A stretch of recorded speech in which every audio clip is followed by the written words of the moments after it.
Hello and welcome back to more fun fixing it. I'm Lee and here today I have 5 ZX Spectrums. These were taken off of the amazing repair pile that sits behind me that I brought back from Paul Universal Retro Boss just a few days ago. These 5 are all 48K, well I think they're 48K ZX Spectrum rubber keys. I like fixing these ones. I'm very familiar with these ones and I like the keyboards on these. One of them I've fixed before. It's an issue 2, and Paul says on the sticker here that it's coming back, put the membrane in and system corrupts, poor screen output as well. So something has gone wrong, and I spoke about this in a recent video that might not be out yet. That sometimes this happens, they go wrong all by themselves. So we'll open this one up first and have a look and see what's going on. But let's get these other ones out of the way. What we're going to do today actually is triage all 5 of these.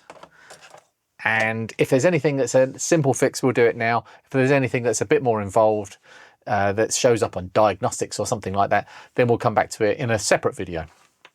I have my bench power supply set to 9 volts with 800 milliamps current draw, and that should see us right for almost everything. If it starts to draw just over 800 milliamps, I'll know it's borderline and I can push it up to say 900 milliamps, but I won't really want to go much higher than that. I'm missing my pot. Where's my pot? I don't know who put that over there. All right, oh, it does have a lovely new membrane in it. And it's a Ferranti -2 ULA. Well, they're all Ferranti, but yeah, the -2 ULA is usually means that it's a problem. So it doesn't look, I can't remember doing this one, but it looks like I didn't do all of the caps. It's just these 2 have been changed. Possibly that one.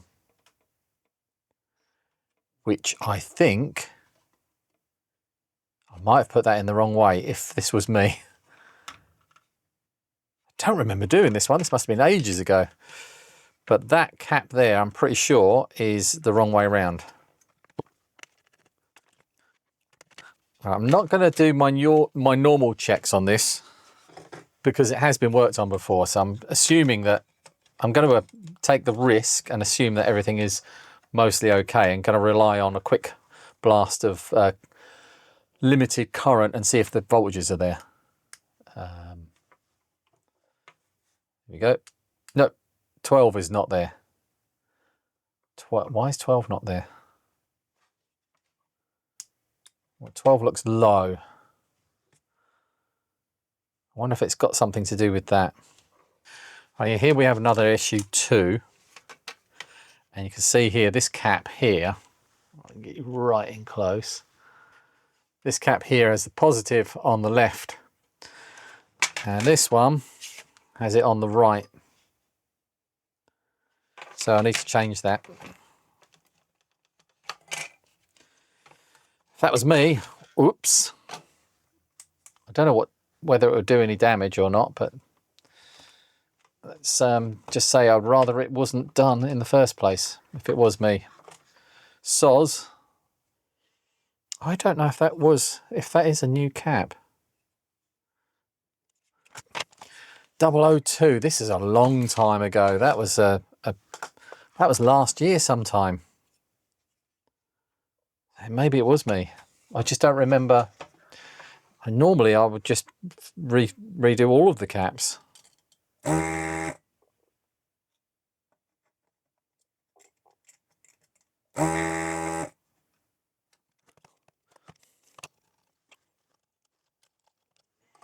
Suppose I better check this now.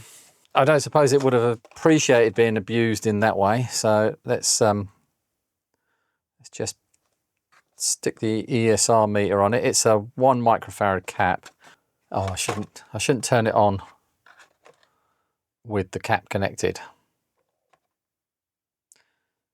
Do not test now. There we go.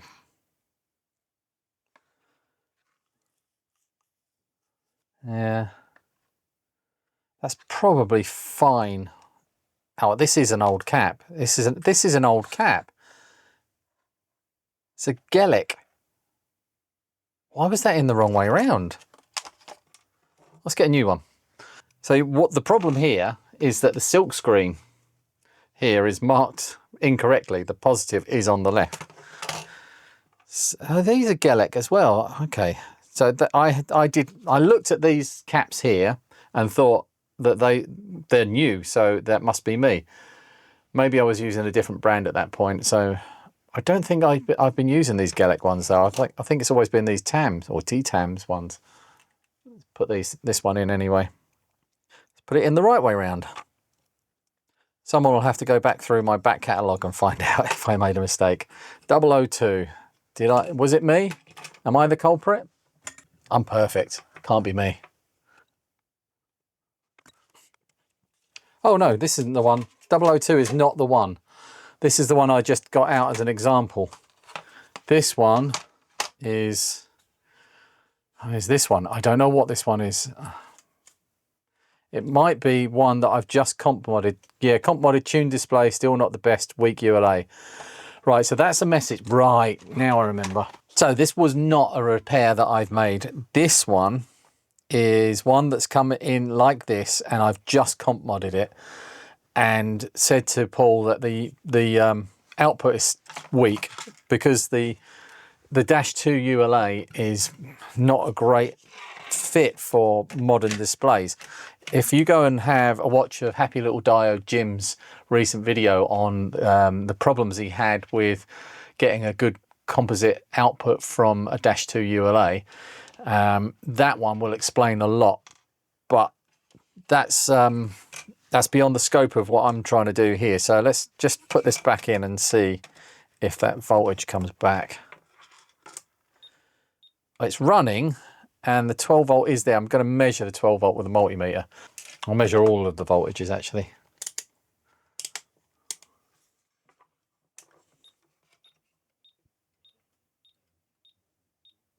-5 is a bit high. 10 volts on 12. And 5 is a bit low. Something's wrong there. Let's see what the diagnostic says. This probably needs a recap. But I'm not going to do it if this ULA is no good. There's no point. I don't think it's worth it. I think Paul would be better off selling this one as a scrap board, you know, complete scrap board, but with a weak ULA. So yeah, let's run a diagnostics. Let's get a picture out of this. So I've got a composite mod done on this one, so I can just plug it into my capture device and see what that does. It's not doing anything now.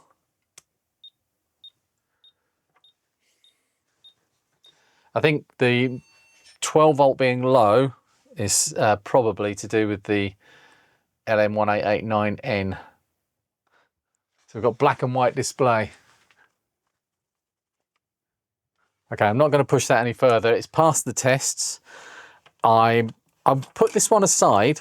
I might come back to this in a later video to explore what's going on here, because it's quite interesting that the 12 volt is low and that's given us a poor output, because the LM1889N chip requires 12 volts, and that 12 volts derives the color balance. And if the color balance is not correct, and you get either corrupt colors or you get black and white display, and everything else seems to be okay, I think it's probably just needs a recap. But I do worry if I throw a whole load of work into this recapping it. Someone has done work. There's that link wire there. If I recap this, that's going to cost Paul money and me time. It might not be the best use. But if you want to see this one fixed, then let me know. I don't remember seeing all of these capacitors with the legs on, like them, or insulated legs, which is a good idea because they often short things out. They get crushed. Right, so that's got a new keyboard membrane in. I might come back and rob that at some point. I will put the screws in a bag. Hey, all right, I think that's good. 12 volt low, C46 replaced, which was in the wrong way. Black and white video. Oh, God. Video. diag passes, -2 ULA. Okay.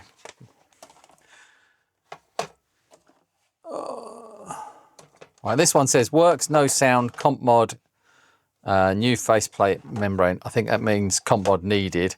I don't know if it's got a new faceplate or it needs a new faceplate. Your notes are getting worse, Paul.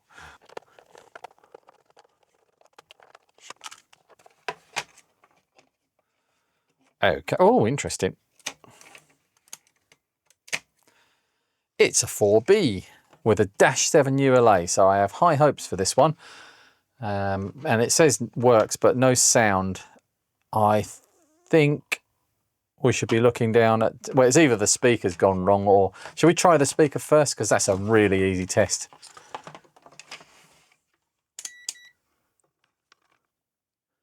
Yeah, 6 meg. The speaker's gone. Right, let's do the rest of the triage, and then I can just write this one up. This is my Henry cable that he made for me. Adds an instant composite output to an RF machine. Oh no, what am I doing? Let's do this properly. Well, he said it works. Paul's already plugged all of these in, which isn't the best idea, but he's looking for the ones that work. And if they get a bit more broken, it's not really a big problem. But what we need to do first, before we go any further, is check for resistance between the voltage regulator and its input and output, and both of those in the kilo ohms, so that's good.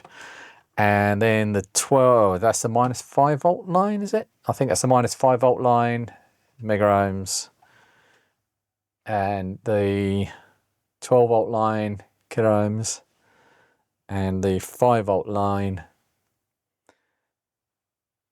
is a little, I'd want that to be a bit higher, but I've been caught out by that before, so that's okay. Let's just check that the coil isn't completely shorted. So you get a little bit of that sometimes, as long as it's not gone completely, you know, 1 ohm. So TR4 and TR5 are down here.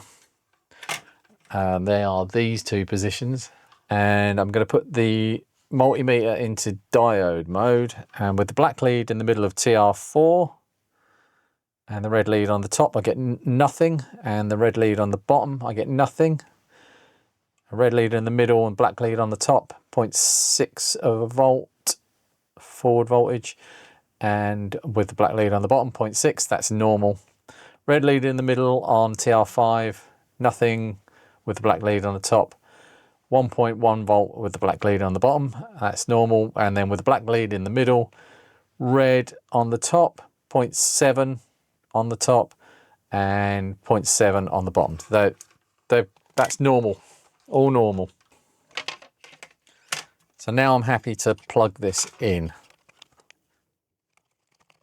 All right, watching here for voltages. Yep, that's a nice bright LED now.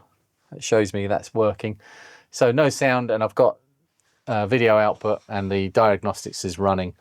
But we'll let that run through and see if there's any problems. I can check the voltages while I'm here, actually. 0.47, minus 0.478, and 12.15, and 5. So that's good. And the diagnostics looks like it's passing. Let it run through completely. Nice cool ULA. This one's a keeper. Yep, that's passed. So that's just the sound. So this is a later board, and it has got one capacitor that's been changed in the past. I don't know why that would be. This is one that I would not change the capacitors in. Even if this was mine, I'd probably leave them as they are. Unless you're going to be using it every day. If this is just sitting on a shelf and I want to know it's going to work if I occasionally get it down, I'll leave these as they are. They are perfectly functional, but I need to make sure that this isn't part of the audio circuit. I don't think it is. I'm not sure what that is No, I'm pretty sure that's part of the DC circuit. Anyway, so this one, I'll just need to source a new, I think that's actually the right speaker. I need to source a new speaker. I'm pretty sure that these are supposed to be 200 ohms in the later ones. The earlier ones are a lower value. So, yep, let's put this one away.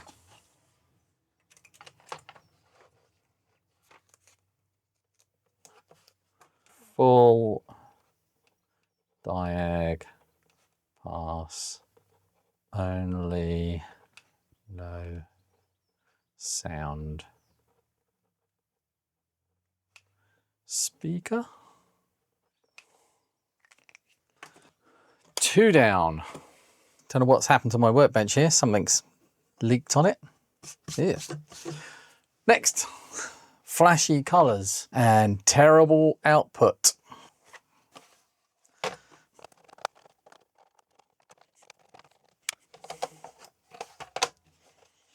And shattered keyboard membrane that's completely trashed. Never mind. And we've got an issue 2. It's almost a bit of a disappointment now seeing issue 2s because, well, mind you, there's a -3 ULA, so that's a bit more promising. There's already a diode, a capacitor across IC 34 and the end of this resistor, and then a resistor there would be changed as well. It's a nice simple composite DC-DC mod on this one. No composite mod. Let's get the screw out. All of the chips, apart from the ULA, are soldered to the board, every single one of them. So what did this one say? Flashy colors. This is just going to be broken RAM, and probably the capacitors will need changing. Any work done? No work has been done to this since it was released from the factory. Can't see any cracked solder. It could do with a bit more solder on that joint there. And in fact, all of the audio ports could do with a bit more solder. Right, let's do our first checks.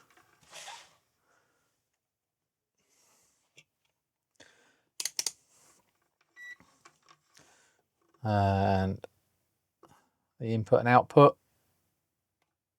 1K, half a K. Then the voltage rails. Is that the -5? Yep, plenty. It's good enough. And well, the 12 volt is down at 700 or nearly 800 ohms. That's usually a bit higher than that. And 1.1K for the 5 volt rail. Let's check across the coil.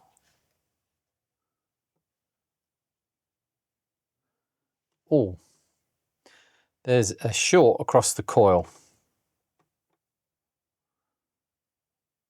Yeah, the coil is shorted, but I am betting because, right, so this is the actual one end of the winding to the other, 0.01 ohms.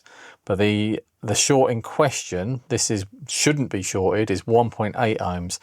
I bet that either TR4 or TR5 is shorted here. Sorry, TR4 is down here, and I bet it's this one that's shorted. No, not that side. Yep, there we go. Get a bit better contact on that. Yeah, 1.7 ohms, whereas over here that was 1.8 ohms, or 1.7.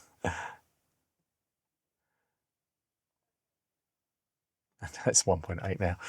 So it could either be the coil or TR4, but it's going to be TR4. Let's go to diode mode. So TR4 will not 0.5 that way and nothing that way, or a short, and still a short there, and 0.5 that way, and TR5 with the red lead in the middle, 1 and 1.4 and 0.6 or 0.7 and 0.7.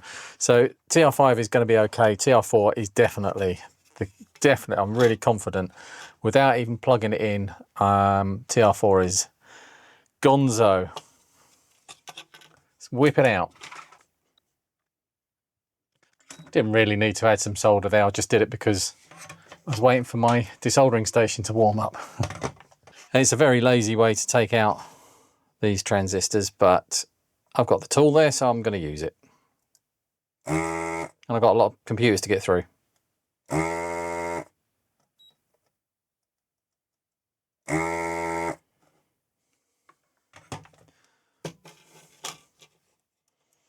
It does make getting these out really super easy as well.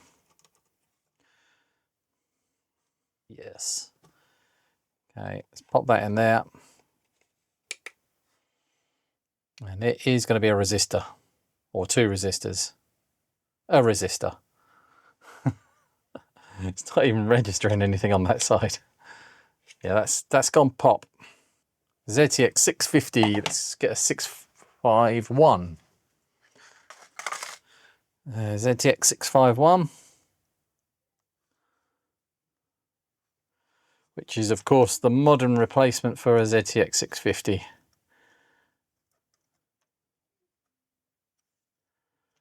This one is the special one. It's TR4 with this. It's quite a powerful part of the circuit. You wouldn't want to put a run-of-the-mill low power transistor in there, because it would just go pop. Ask me how I know. Don't ask me. Guess how I know. There's a better way of doing it. Well, you can ask me if you want in the comments, because of engagement. YouTube likes a bit of engagement. I'm not 100% hopeful. I'm just going to check, actually, across the coil. Should have done this with the transistor out. That's now perfect. Oh, that's in diode mode. Okay. Yep, still the same. Well, not still the same as it was, but now it's reading. These are normal readings now.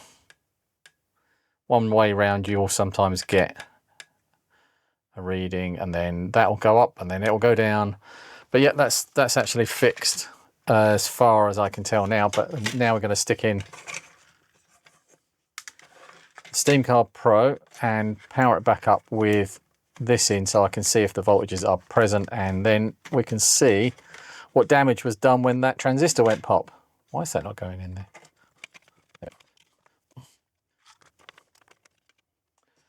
Are we ready? Right, so we're looking here for the voltages. They're all there, and it's running.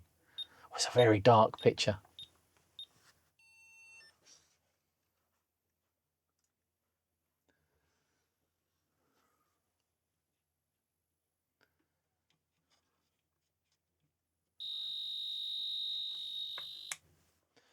That might have been me messing around, trying to get a better ground. Yep.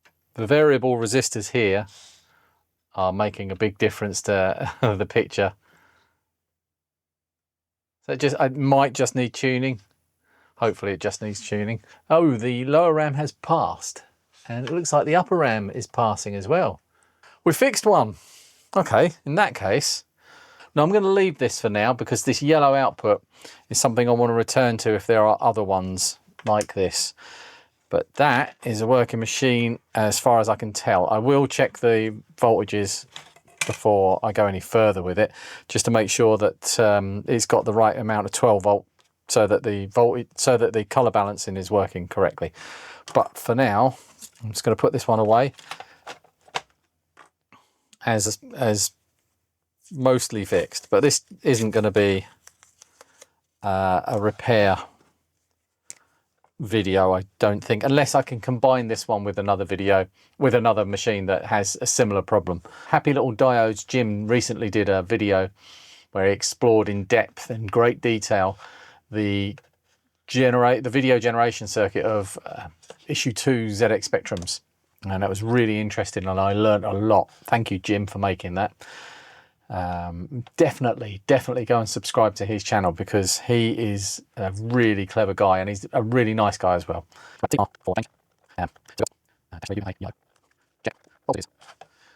TR4 change, -3 ULA yellow, check the voltages. Let's put the screws in there. I'll even leave the broken TR4 in there as well, so to remind myself when I come back to this one. Gets hot, beeps when press keys, comp mod. So it needs a comp mod, but it gets hot. Ace Repairs, I've seen them, this company a lot with their silly sticker over the screw hole. And this one's missing 2 screws here. This means this was used with an interface 1, because this would plug in like that, and then you would use longer screws to screw straight through this into the back of the PCB. Oh, sorry, into the back of the case, to secure the issue 1 to the Spectrum, stop it wobbling about. So you only have, when they were removed later on, at some point, they were never put back. They never bothered putting them back. Okay, so we've got an issue 3B, and this one has had the DC-DC mod done. So it's had the diode moved from here to here, and an extra capacitor put in here, some extra components put in around here. That's a neat job as well, not too bad. -7 ULA, looks like all of the original RAM. Everything else is soldered to the board, so let's hope it doesn't require anything desoldering. So what was it? Gets hot. Let's just check everything first. So we've got, actually do the resistance checks first. 1K and loads. Good. Good. And good. TR4, black lead in the middle. Good. Good. Red lead in the middle. Good. Ooh, that is a bit high. Black lead in the middle, TR5, 0.7, 0.7. Red leader in the middle, should be nothing there, and 1 point something there. Yep, but this one, don't like the look of that. I'm actually going to just take that out. Ah, right, it's had the DC-DC mod done. No, that's probably fine, because it's that leg. Hang on, yeah, they've moved. Right, so that leg that I was measuring down in here was supposed to be here, but this lead for this capacitor comes all the way here to go into TR4's hole there, and they've moved the leg over to here. So, right, so that's right. I was getting 1.135 volts there, but I was expecting that 0.645. That is the other leg of TR4. So it's okay, and the coil,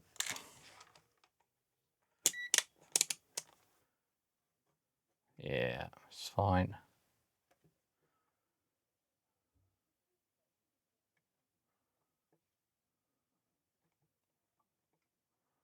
Yep, good. It's all good. So why is it getting hot?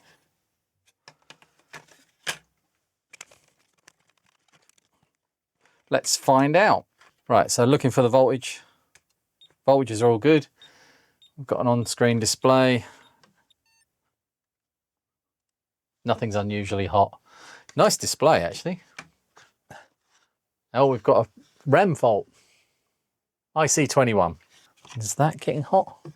Where is IC21? I think it's that one. No. Not getting particularly warm. The CPU is about 40 degrees, 50 degrees on the ULA. Voltage regulator, difficult to tell exactly, but that doesn't seem that hot. That cap, here, that's getting quite warm. The DC-DC mod is a little bit toasty. It's getting up to 40 degrees. Don't like that. That'll have to be changed. This one, I think I'll just recap the whole board. So IC 21, wasn't it? Pen.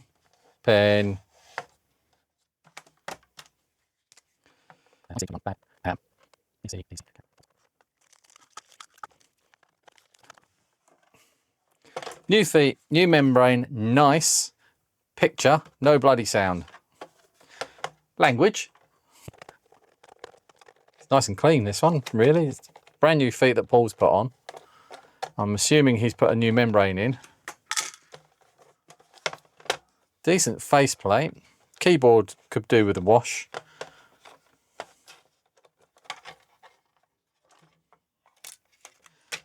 Yeah. Oh. Connector really is twisted. So we've got another issue 3. This one hasn't got a DC-DC mod, but no bloody sound. Let's immediately just have a look at the speaker, because I might be ordering some speakers here. At 40 ohms, that's right. The speaker is okay. Speaker's all right. Let's pop it out and have a look on the other side. I am going to do the rest of the checks. I know Paul's made this one work, but I like to do the checks. There's no work been done on this. And usual checks. -5, 12, and 5. All good. TR4 and TR5 are down here. I always start with the black lead in the middle. Get used to the pattern. Good that way, good that way. That's good, and that's good. Black lead in the middle. 0.6, 0.1 point something. Oh. Okay. That's normally a slightly different read in one way than the other, but it looks... Ah. Hang on a minute.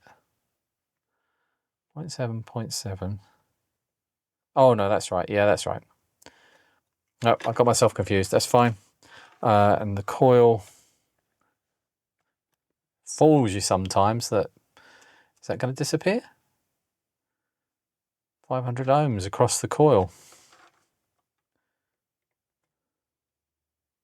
But not that way. That's okay then. Yeah, I'm sure that's okay. It's probably fine. It might just be some high resistance in one of the capacitors around there. We'll have to investigate that at some point. I see a lot of recapping in my future. Looking here for the voltages. Voltages are good, and yet the diagnostics are running, but there's no sound. Actually, before we go any further, let's just do a check on TR7 down here, which is the transistor to do with the audio to the speaker. Little boost thing. And that's okay. Now the component above it is a diode, and that's okay that way, and that's a bit high that way, but I'm not sure what that's supposed to be. That's interesting. And the speaker seems to be okay. Okay, that is an interesting one. So it could be the ULA has just gone bad, just for generating the audio. But oh, well, let's let the diagnostics run through.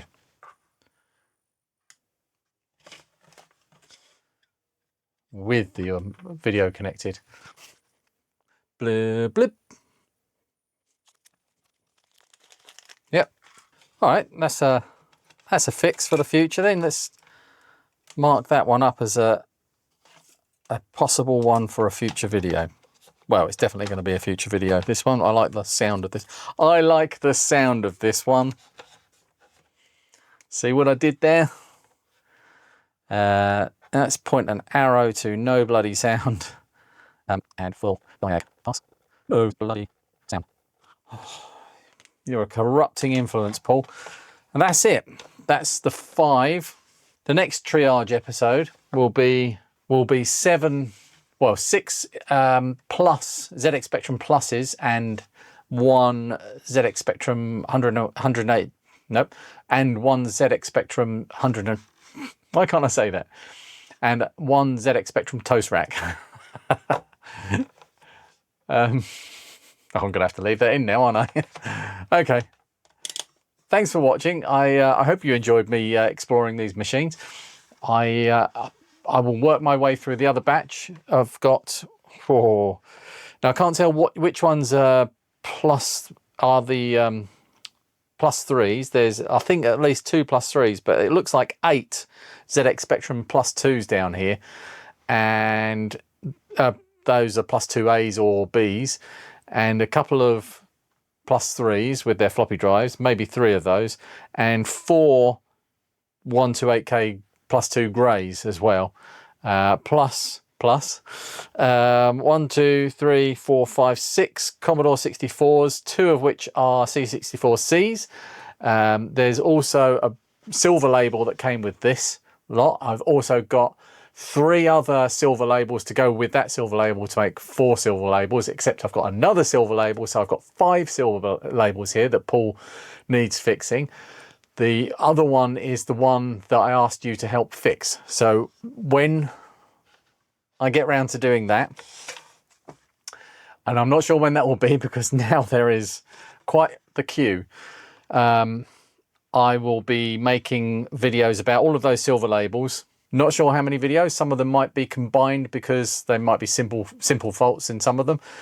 And it will culminate after I've had a good practice of doing C64. So I'm going to do all of these ones, these 4 bread bins and the 2 C64Cs, and then start on the silver labels, working my way through the newest silver label, going back down to the original really low serial number silver label that you've seen on this channel before. So that's coming up soon, TM. Thanks for watching, and I'll see you in the next one. Don't forget to like and subscribe. No, don't do that. Press whatever buttons you want. I don't care. Go and visit my Patreon. I've got a Patreon now, so you can go and visit that instead. You can join as a free member. There's no obligation to be charged any money.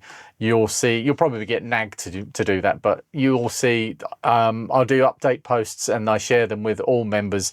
Occasionally, some go to the paid members because they've got to get their money's worth. But yeah, that's a good idea. Go and see Patreon. Link in the description. Bye. That was a bit dramatic, wasn't it?